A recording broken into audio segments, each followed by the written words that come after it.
Hello, everyone. This is Greg Trevinstead, editor-in-chief at Rider Magazine, and your host for the Rider Magazine Insider Podcast. Our guest today is Jess Stone. Stone is the co-founder of Ruffly, a company that offers ethically made outdoor dog gear such as collars, leashes, harnesses, and beds. Jess and her husband Greg started Ruffly after developing the K9 Moto Cockpit to carry their German Shepherd Moxie on the back of Jess's BMW G650 GS. The K9 Moto Cockpit allowed Jess, Greg, and Moxie to enjoy motorcycle adventures throughout Mexico and Central America. Next year, the three of them will travel around the world by motorcycle to raise funds for Girl Up, an organization that provides leadership development programs for girls in 130 countries and all 50 states. Jess, welcome to the show. Thanks for having me, Greg. Awesome. So I know that you're an avid motorcyclist, dog owner, nonprofit advocate, and entrepreneur. That's quite a few passions. And a few years ago, you wrote an article that sort of how all they came together. You wrote an article for Rider Magazine called Have Your Dog and Ride With Her Too. So tell us a little bit about motorcycling and dogs and the nonprofit world and your company. Sure. So there's a lot, I guess, to unpack there. I started riding in Liberia is actually where I started, where I learned to ride. My husband and I were international aid workers in South Sudan, and we soon moved over to Liberia at the beginning of our relationship because we had jobs there. And my husband, he always had this idea that he wanted to complete his north to south trip because he did from Los Angeles to Panama, ran out of money, couldn't finish the trip. And so he said, okay, I always want to go back. I want to do this. I want to do the full trip. So he told me, he's like, you can come along, but you'll have to learn how to ride. So that's how that started. And I wasn't ready to give up on Greg yet. We were brand new together. And so I was like, I can do this. I can learn. So we just bought some small little like 160cc little sport bikes to learn in Monrovia in Liberia. And he taught me, which was not a good idea, but he taught me. And I had about 2,000 miles I had done there. And then we moved back to the States, and that's when we bought our BMWs that we have now. And we did the north to south trip. So we did from LA, we got up to Whistler, and then back down to Chile. So it was 8 months, and we did that. Wow. So what was the riding like in Liberia? That's not a country that most people talk about traveling to or traveling, doing motorcycling. What are the riding conditions like there? So the roads are not always paved. The main city has obviously paved roads with potholes, but there is a rainy season, and I learned during the rainy season. So there were a lot of times where there were washouts, or we started and it started to pour on us. But there was a lot of good like dirt riding, and that was like the very first time where it was the first time that I was able to like ride through dirt puddles and water puddles and just get used to that feel. Did I love it? No. Was I scared? Yes. But I was able to make it through, and had a few, obviously some crashes and tip overs, but nothing too major. Sure. Well, so if you went from a 160cc small bike in Liberia and you came to the United States, what sort of BMW did you get yourself on? So I got the G650 GS, and my husband got the F700. And the reason why we did that is because when he was on his trip, he had met this great couple, and they had the F650s at the time. And they said that was the best bike to do a trip like this on. And so that's what we decided on when we got here. Yeah, it's pretty bulletproof, as a platform, and especially for if you're going to do, kind of a multi-country adventure trip like that. How was it going from a small bike to a larger bike? And then, of course, if you're doing a long trip, you've got to have, luggage and all of your, supplies and gear and everything. Yeah, it was tough for me. It did take me a long time until I felt comfortable riding on that 650. It was just, we started with doing a few little practice trips around the Los Angeles area. And then after about a month or two, we already set off. And like even just going onto the freeway was a tough one for me because obviously in Liberia, like it's not fast pace, like it's very slow. So all of those things, it took me a while to get used to it. And I had a few like minor mental meltdowns as I was going, feeling like I don't think I can do this. And I always just felt so tired the whole time, and I couldn't figure out what it was. It's like all I wanted to do at the end of the day was just to stay in the hotel and relax. And my husband, he just wanted to go out and do things. And I was like, how do you have the energy? But it turns out I was just so stressed throughout the day, because it's like I didn't understand. I was just so worried about what the next thing to come would be. Like I was worried if there was going to be a construction site up ahead. Will I be able to pass through it? Will I be able to make it through that? Will I be able to go through that water crossing? There were all of these stressors that it's like I wasn't able to enjoy it. So it took me a while until I was able to really feel like, okay, I can do this. I'm a rider. I'm okay. I'm fine. But then I got there, and it really turned things around for me.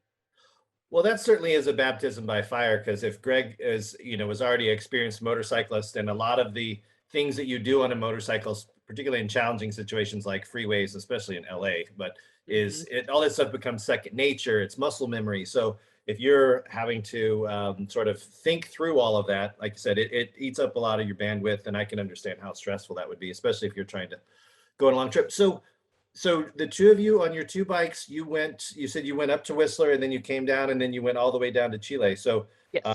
and that was just the two of you. Yes, that was just the two of us. Yep, 8 months, the two of us. So where does Moxie come in? So as we passed through Guatemala, obviously, and absolutely loved it. And it was sort of on our bucket list of a place that we'd like to be. So when we finished the trip, we spent 2 years in New Orleans. And it was after those 2 years where I was sort of like, I feel like we need to leave again. Like we've been living overseas for so long, it's tough to just stay in one place all that time. And I had the added pressure because I am a Canadian and Greg is American. We got married, and if I had stayed one more year in New Orleans, I could have gotten my citizenship and I would have been free and home free. But because we didn't stay, I am a permanent resident, but I'm not a citizen. So I gave up on that dream because Greg got a good job out here in Guatemala working for a women's microfinance nonprofit, and he was doing their health program. So we came out here for that. And then it was probably about like 3 months after we got here, we were like, we really love it here, and now is the time where I get to have what I wanted, which is a dog. I've been wanting a dog forever, but because we travel so much, it wasn't feasible to do it. But we said, okay, we're gonna stay here for a bit, so let's have the dog. So I found a breeder. It was this American guy who had brought his 2 German Shepherds over from the States, and he had his first litter. And so we went over there to go and see them, and like I just fell in love with Moxie, and we brought her home. And we obviously had that conversation because the two of us, we only have bikes, we don't have cars. We were thinking, well, what are we going to do with her? Like, how are we going to take her with us? Because we didn't want to leave her at home. We were new puppy parents, and obviously, you want to be with them. So that's how we started coming up with ways that we could carry Moxie along on our adventures. Cool. So can I just pause one thing? So are you in Guatemala now? Yeah. That's where you're based? Oh, okay. Wow. I did one podcast interview with somebody in Austria. And so this is my second international podcast interview. It's great to be able to do this via Zoom. I mean, obviously we're recording the audio but we see each other via video. So that's great. So the connection is fantastic. So you must have a good internet connection down there. So yeah, right now we do. So you wanted to be able to bring Moxie with you. So, a lot of people have probably seen photographs, and I see people on bike paths and things where they've got a little dog in a basket or a backpack or something. But you've got a German Shepherd, and a full-grown German Shepherd is, how much does Moxie weigh? She's now 75 pounds. Wow. So that would be small by passenger standards necessarily, but passengers are, you have a dog and not a human passenger. So how did you figure out a way to carry Moxie with you on your motorcycle?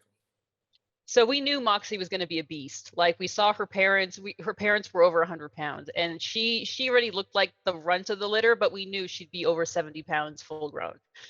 And so we looked on the market, what was available, and there was really nothing for dogs that were like over 50 pounds. And nothing that we really liked the style and look of. Obviously, there's a lot of stuff out there on the market for small dogs. You can get the little carriers, you can have, people will put them in the backpacks. There's all different sort of ways to take small dogs, like up to 20 pounds. Once you get past that 50-pound mark, it was really scarce. There was nothing. So we did what we could out here. We started with a milk crate. When Moxie was probably like 4 or 5 months old, she was only like, I don't know, 40 pounds maybe at the time. And we put her in the milk crate. We strapped the milk crate down to the back of my bike. And it had to be my bike, let me just say, because I wanted to be the one who was responsible for my puppy. Greg, he's fine carrying all of my luggage. I love that, but I get to have the dog. Right So on. it was going to be on me. So we put the milk crate down or on the bike. We lifted her up. We put her in there, and she was fine. We didn't really ride around too much with her, but it was sort of proof of concept that it's possible that I could have the dog behind me.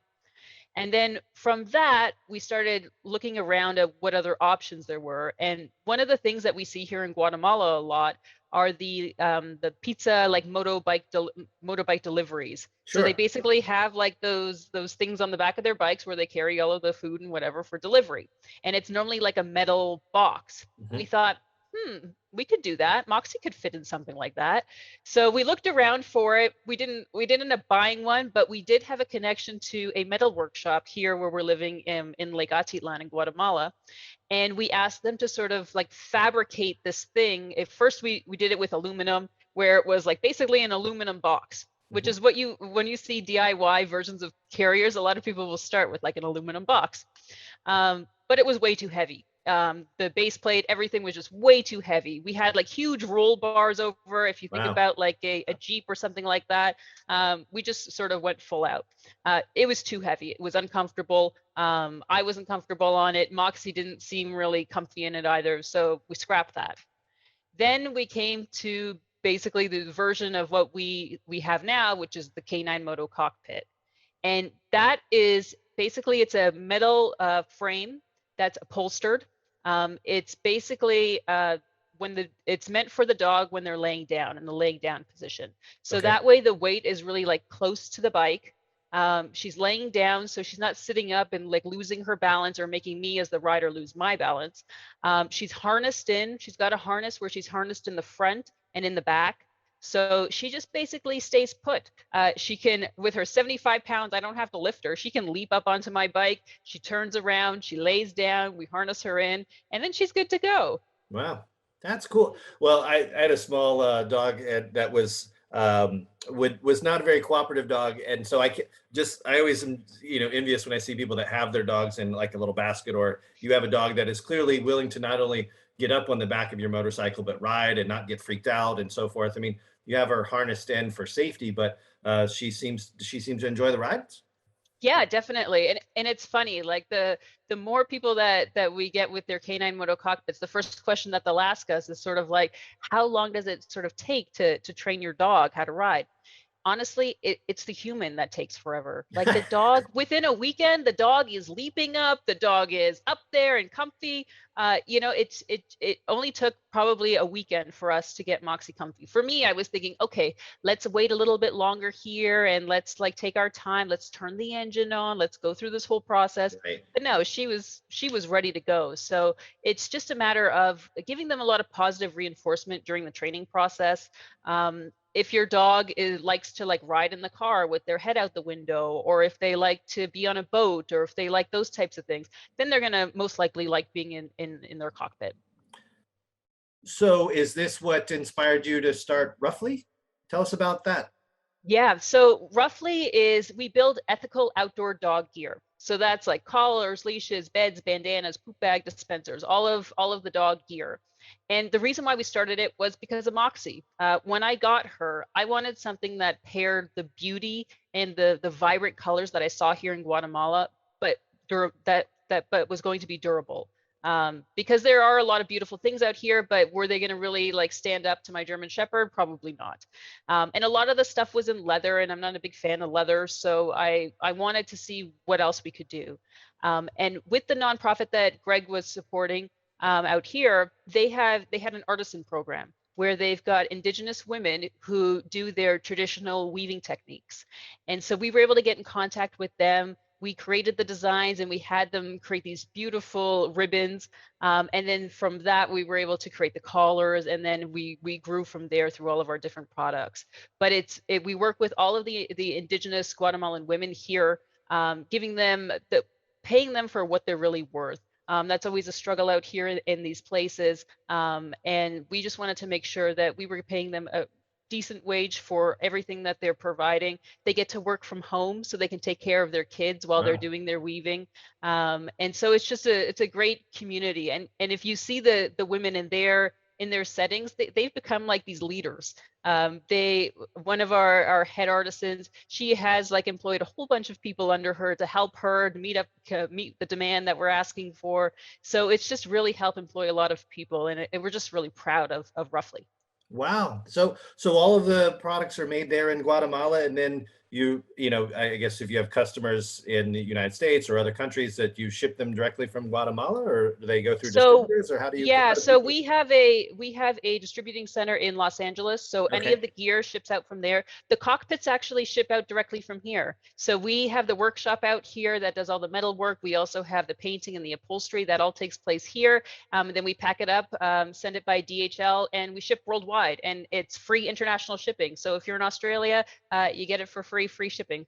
Wow, that's cool. That's cool. Yeah. So, roughly, how long has your company been around now? So For Ruffly has been around for about 3 years now doing dog gear. The cockpits, we've been selling them, we've been creating them and selling them for about a year and a half now.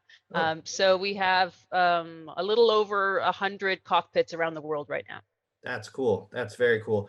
So, you know, you have a new company. It's 3 years. Hope it's, you know, it's doing well. Is that you and Greg and Moxie have a pretty big trip planned for next year? So tell us how this came about. What inspired it?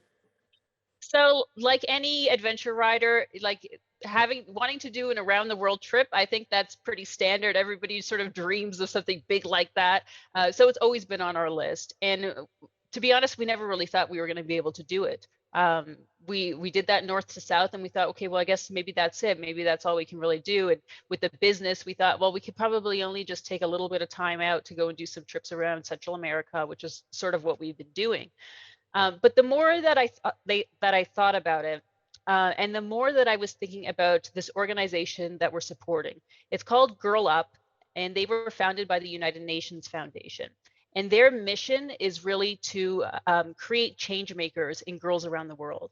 And so they work in 120 different countries. They have these girl clubs in all of these different countries, and they do like leadership development training and providing them with advocacy skills so that they can advocate for the issues that matter most to them. And it's just a really awesome organization. And I came across them years ago, but never really was in a position to do something big and to support them. So I was thinking, well, I want to do more. Like as much as with Ruffly, we're supporting the Indigenous women out here, I wanted to sort of take it bigger.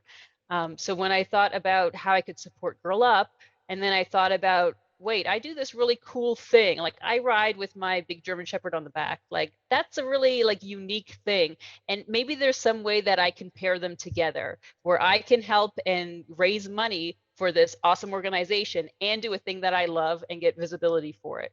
So that's how that sort of came together. And we decided on doing an around the world trip to raise $100,000 for Girl Up throughout this process. Wow, wow. Well, you know, perhaps, you know, like I said, if you're going to be, how long is this trip gonna? Are you anticipating? So, so we said it was 18 months, and then we Right. looked at it more closely, and we're like, I don't think so. I think it's going to be closer to 2.5 years, because the way that we sort of planned it, where we will probably ride 3 or 4 days of the week and work the other half of the week and be stationary, so that we can maintain the business and keep things going. So it sort of cuts down on the time that we're riding.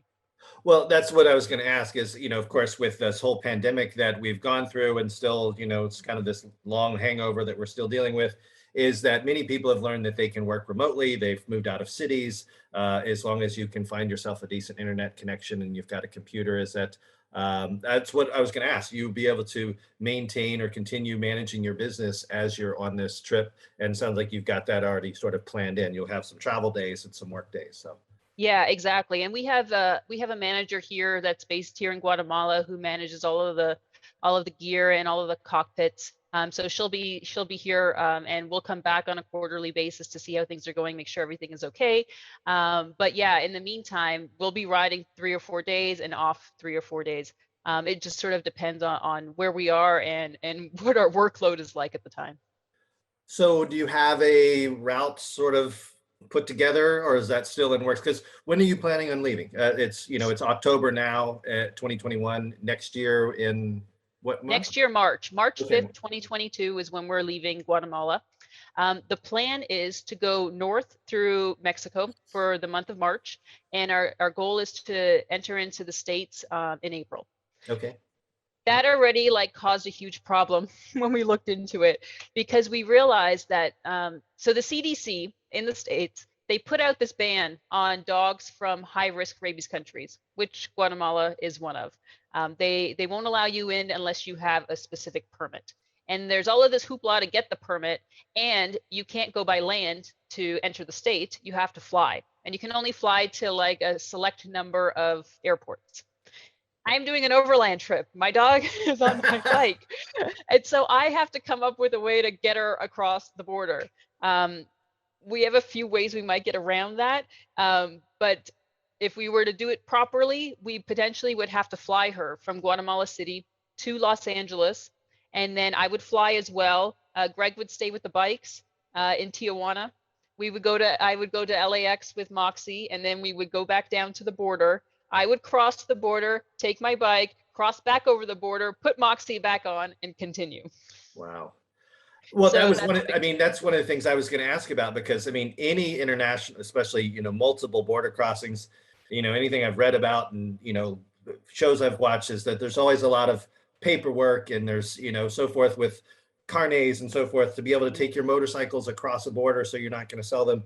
But with a animal like a dog, I was like, that adds a whole other level of complexity, and you just, sounds like the United States is got one of the reasons why. So yeah. Yeah, and it's so funny. Like you would think that like shipping the bikes would be the hardest thing. No way. Shipping a 75-pound dog is the Right. biggest issue for the logistics for this whole trip. She is my biggest issue, mainly because she's so big that she can't fit in most airlines. So we have to fly from North America to Europe. So that's one leg. We'll probably take the ferry across into Africa. That's fine. But then from Asia back down, again, we're probably on a flight. So it's arranging those things that I think are going to be the most difficult, because they're just really select airlines that will take us. She's in an extra large sized crate, a Series 700. It's the giant size. So there's not a lot of airlines that will take her.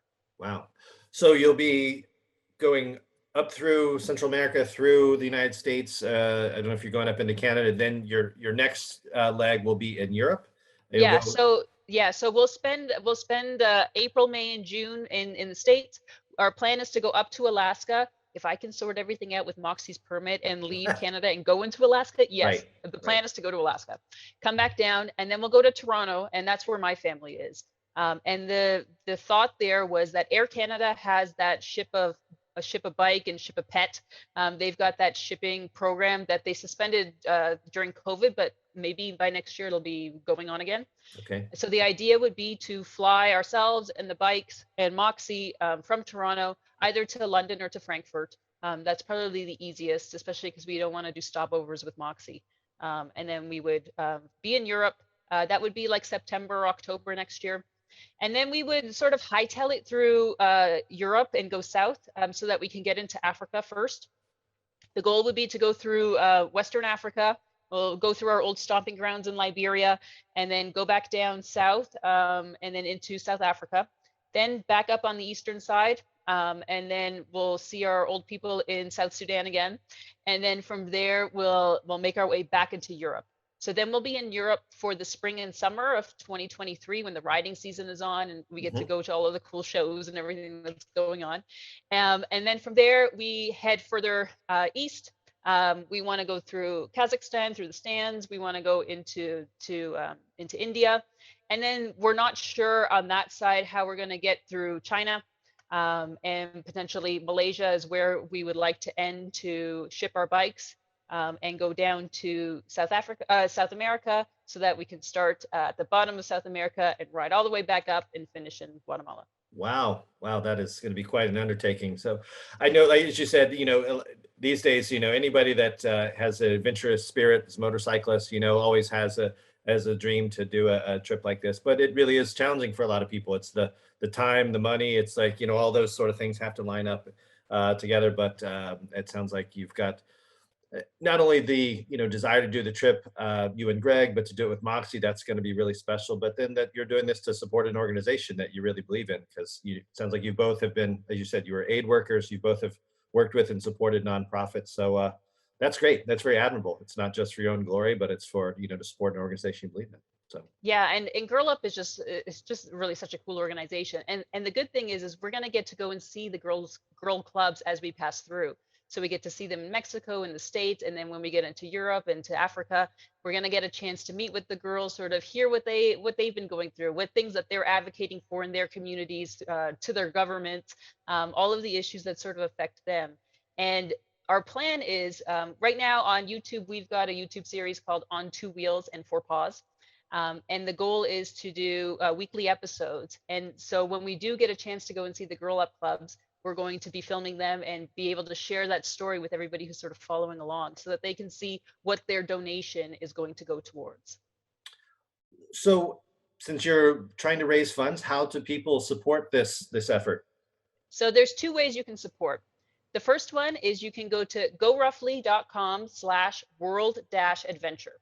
That's our main page where you can go and you can just make a tax deductible donation if you're in the States. But you can make a donation through there that goes directly to Girl Up. And so that's one way you can do it. The other way is if you come to goruffly.com, if you purchase any gear, 10% of the gear purchase will go towards the fundraiser. So if you're a dog lover, or if you know somebody who has a dog, you're looking for Christmas gifts, if you come and shop at goruffly.com, you'll know that 10% of your proceeds, the proceeds, will go towards the fundraiser. Well, very cool. Well, we'll make sure we have some links in the show notes, but yeah, goruffly.com. So what do you've got going on between now and there's got to be a lot of preparation for a trip like this. I mean, it sounds like you've got your itinerary. It's not set in stone. It sounds like there's a few places that you may anticipate some challenges. What goes, I mean, there's just got to be a ton of preparation. So the biggest issue that we had, Moxie had spinal surgery about 2 months ago.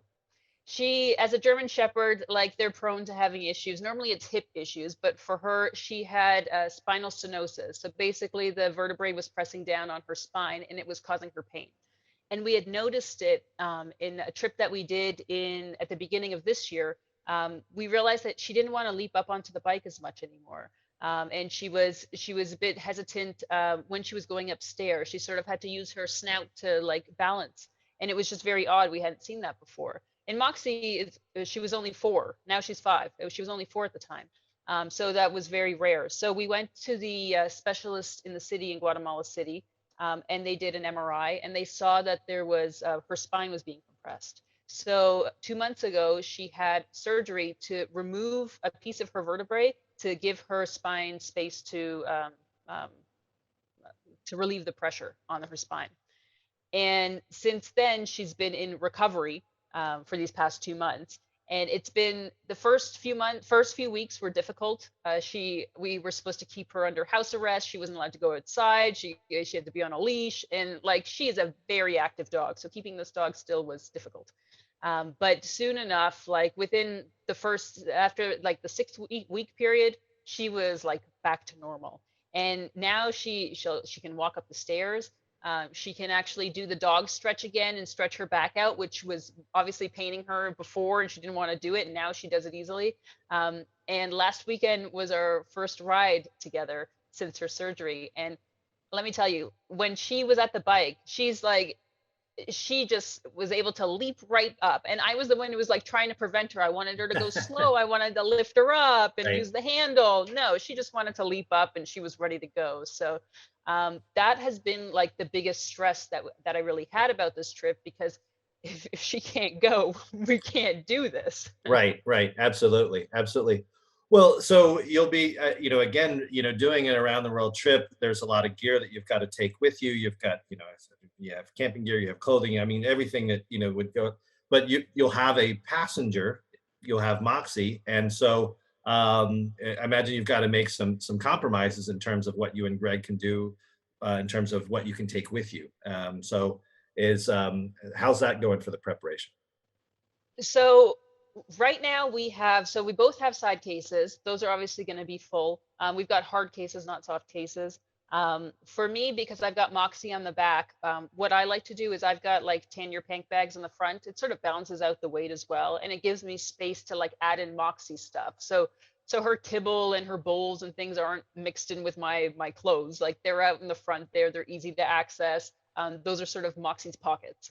And then I'm probably going to have two small duffels on the top of my panniers, just to give me some extra space. But Greg is really going to be carrying everything. Giant Loop was lovely to us, and they provided us with these Tillamook stuff sack carrying bags, duffels, and those are going to be awesome. So he has two of those on the back of his bike, and that basically carries all of our camping equipment, our hiking boots, so that we can have those, and things like that. So he has the majority of the heavy stuff, Right. and I basically have Moxie and then my stuff and her stuff. Right, right. Yeah, Giant Loop makes some great gear, so I'm glad to hear that they're supporting you guys. So, in terms of the riding, is it again with the dog as a passenger? Are you going to try and stay on? I know paved roads aren't common in some places, but is that something that you're concerned about with some of the sand in some places or some of the off-road riding? I mean, maybe you've Yes. done some of that with her already, but Yeah, so in Guatemala, obviously you have to do off-road. Like the road outside of our house is not paved; it's rubble. So yes, I know that I have done a lot of off-road with her. I've had a lot of tip overs with her in the off-road, and she's been perfectly fine.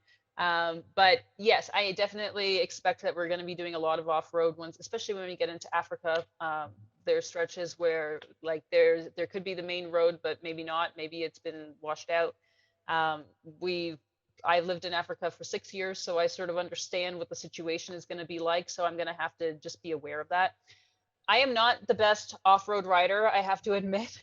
I really struggle with it. And I can get through it definitely. Is it my favorite thing? No, I would never consider myself an off-road rider. I'm just not. I enjoy being on the paved roads, but I know it's important to be able to do it and to have that skill. So the hope is maybe that we'll be able to take a rawhide course once we get back to the States, and just do a little refresher and practice. The cool thing is out here, the BMW, they do have their BMW classes. And so I've taken some of those and practiced my off-roading skills.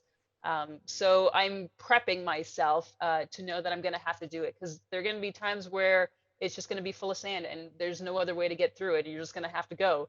And the cool thing is if it's a short stretch and it's really technical and tough, I'll let Moxie jump down and she'll just run along beside, oh and yeah, that good just point. makes it a lot easier, you know? Right, right. She doesn't have to be on board the entire time. That makes sense. Yeah, No. yeah. Yeah, and she's fine with that. She loves to run beside the bike. She does like to get in my way sometimes, but for the most part, I can just yell at her and stay to the right, Moxie, and then she'll go over. So Right.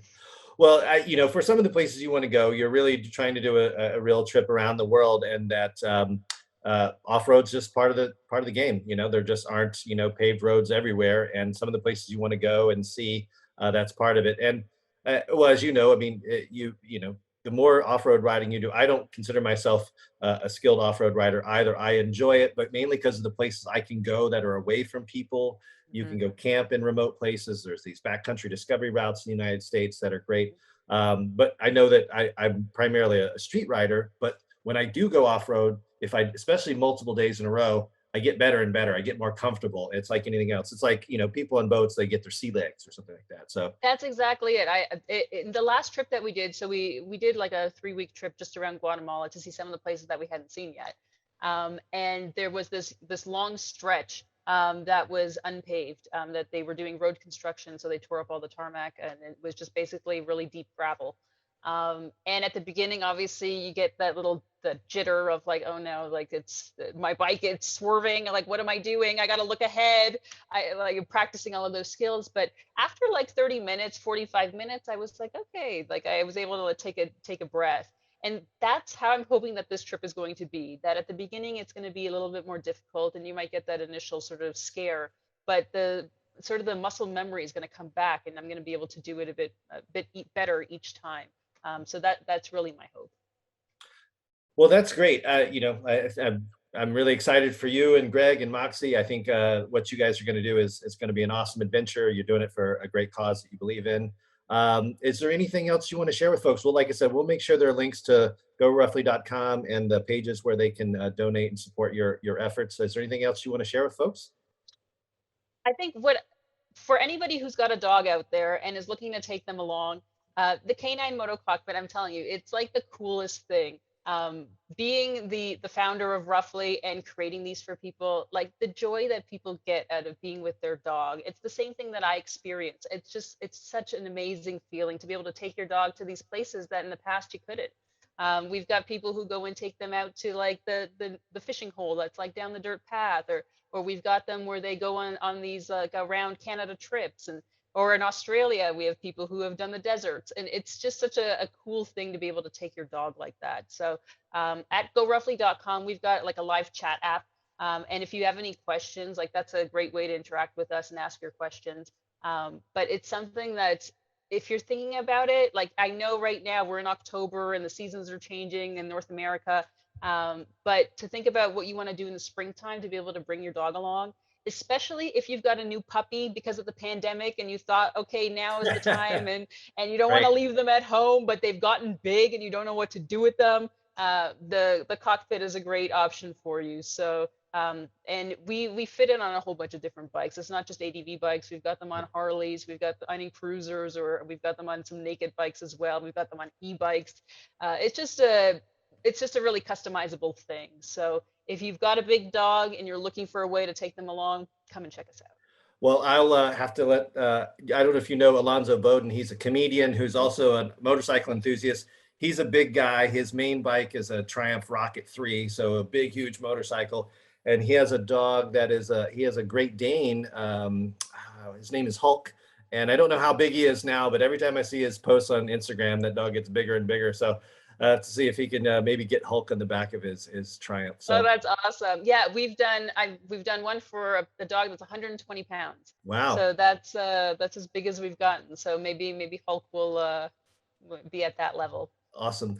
Well, people can see photos on the Go Ruffly website. I'll make sure and we include a link because we have an online version of the story that you wrote in Rider a few years ago, and you've got some great photos in there of Moxie and the K9 Moto Cockpit. So, hey, I really appreciate your time. I'm glad we had a great connection with you all the way down there in Guatemala. And again, I appreciate you coming on the show, and I wish you the best of luck with your journey next year. Oh, thank you so much, Greg. I really appreciate it. Awesome. So for the Rider Magazine Insider Podcast, I'm Greg Drevenstedt. Thanks for listening, and keep the rubber side down. Right.